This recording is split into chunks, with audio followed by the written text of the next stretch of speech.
Сайн бацгаана хүүхдүүдээ 7 дугаар ангийн үндэсний хичээл хичээлийн урт тэгшийг тэмдэглэх ёсыг мэдэх хичээл маань эхэлж байна. Хүүхдүүдээ дараах холбоо үгсийг гэрэлд хөрвүүлэн уншицгаая.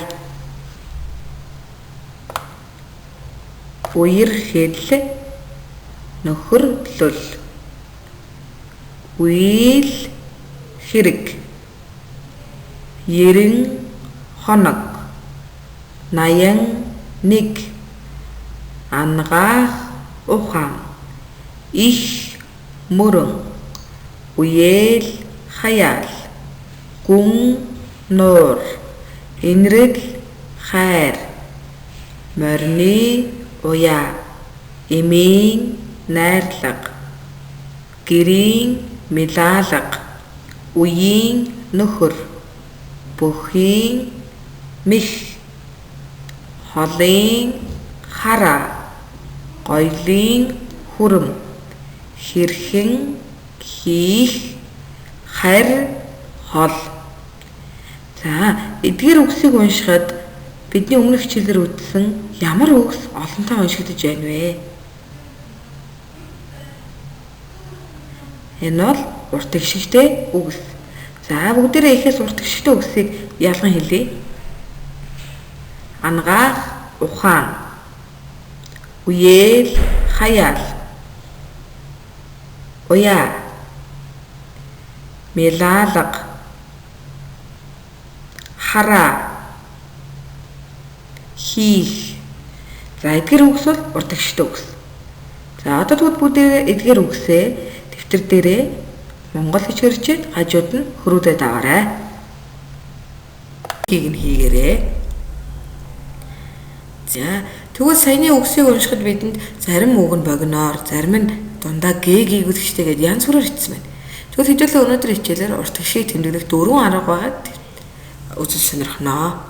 За, нэгдүгээр урт тэгшийг дан ихшгээр, дараагаар нь 2 ижил ихшгээр, гуравдугаарт нь 2 өөр ихшгээр, дөрөвдүгээрт нь ихшиг гүйгүүлж ихшиг гэсэн тогтолцоо урт тэгшийг тэмдэглэдэг. За, бүгдээрээ жишээг нь хамтдаа уншъя. Нарийн, харандаа, агаар, ээж, аав. За, нарийн гэдэг үгийг хараарай. Нарийн, нарийн. Харандаа, харандаа. Агар, агаар. Ижи, ээж, апу, аав. За, эдгээр үгс багш нь улаан өнгөөр тодруулж өгсөн байна. За, эдгээр үгсийг бичиж байгаа энэ богино ихшгүүд буюу дан ихшгүүд маань урт тэгшгийг дан ихшгээр тэмдэглэх тогтолцооны үгс байна. За, бүгдээ 2 дугаар багныг харъя. 2 ижил ихшгээр. За, үгсийг нь уншъя. Чоож, ноос, ууган, дүү, хуушуур. За, эдгээр үгсд байгаа нийтлэг шинж нь бол урт тэгшгийг тэмдэглэхдээ 2 ижил гişгээр тэмдэглэсэн байна. За, багш нь улаан өнгөөр тодруулж өгсөн байгааг хараарай. Чоочи, чоож, ноосу, ноос, ууган, ууган, дэгүү, дүү, хуушуур, хуушуур гэх мэтчлэнгээр. За, бүгдрээ 3 дахь нэг харъя. Тавуулай, тэвүүхэ, хавуурай, ирээүү, шиудан. За, эдгээр үгсийг унших юм бол туулай, түүх, хуурай, ирүү, шуудан. Энэ бол 2 өөр гişгээр монголчууд урт тэгшийг тэмдэглэдэг арга байна. За, бүгдээр энэ бусад эхний 2-оос юугаар ялгаатай байгааг харъя. Тавуулай гэдэгт а, у буюу 2 өөр гişгээр урт уу үгсийг тэмдэглээд туулай. Тэвүүхэ гэдэг жишээн дээр урт үг үгээр тэмдэглээд түүх. За, ингэж 2 өөр гişгээр урт тэгшийг тэмдэглэдэг бас нэг тогтолцоо гэж болох байна. За, 4 дугаар аргыг харъя. Игшиг гүйж игшиг гэсэн тогтолцоогоор урт тэгшийг тэмдэглэж болох юм байна. Уншъя. Агуула, игүүлээ, хогуула, хичиээл, тушияал. За, гэрэлд хөрвүүлэн унш. Уул, үүл, хоол, хичээл, тушаал. За, энэ яаж игшиг гүйж игшиг байгааг бүгдээ тодруулсан үсгээс нь харъя. АГ уу бол нийлээд урт ууг. ЭГ уу бол урт үг. Хоол гэдэг үгийн о, г, у нийлээд хоггуулаа болоод хоол гэдэг үгийг. Хичээл гэдэг үгийн и, е бол нийлээд хичээл гэсэн урт тэгшийг тэмдэглэсэн байна. За эдгээр дөрвөн аргыг дэвтэртээ, цэгцтэй, ойлгомжтой бичээд галаглан тэмдэглэж аваарай.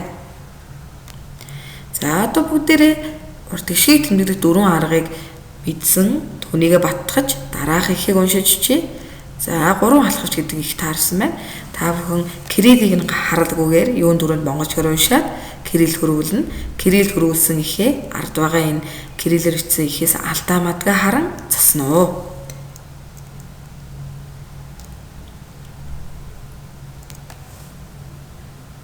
Одоо харин та бүхэн гэртээ бие дааж за ихэд орсон урт тэгштэй үгсийг ялган бичнэ. Ялган бичихтэй дан игшгээр, хоёр ижил игшгээр, хоёр өөр игшгээр, игшиг гэвч игшиг гэсэн тогтолцоогоор альгаар нь бичсэн болохыг хүснэгтлэн диаграмчлан хийгээрэй. За дараах 3 асуултанд хариулж өнөөдрийн хичээлийг баттгая. Абу, агар, ижи зэрэг үгийн урт тэгшийг ямар аргаар бичсэн байна вэ? 2. Дараах үгсийг үндсний хичгээр хичээрэй. Багш нь хэлж өгье. Чи шууд сонсоод хичээх хичээгээрэй. Шио дан. Шио дан. Харан да. Харан да. Но су. Но су. Игуле. Игуле. Тушиял. Тушиял. Абу. Абу. Сайн байна. За бичсэн үгээ шалгахыг хүсэх юм бол урт тэгшийг тэмдэглэх 4 тогтолцоог харуулсан схем хараарай. За дараах үгсийг үндсний хичгээр хичээрэй. За мөн 3 халахвч ихэд гарсан асууж, хүмүүс, эсгээд, басамжлаад, тоон гэсэн үгсийг багш нь өгсөн байна. За эдгээр үгсийг чи ихээ харуулгүйгээр ихтэйд юун түрүүнд чэйжэр бичээд чэйжэр бичснийгээ харин ихээсээ дахин харж алдагдсаарай. Өнөөдрийн хичээлд идэвхтэй оролцсон хүүхдүүд та нартай баярлалаа.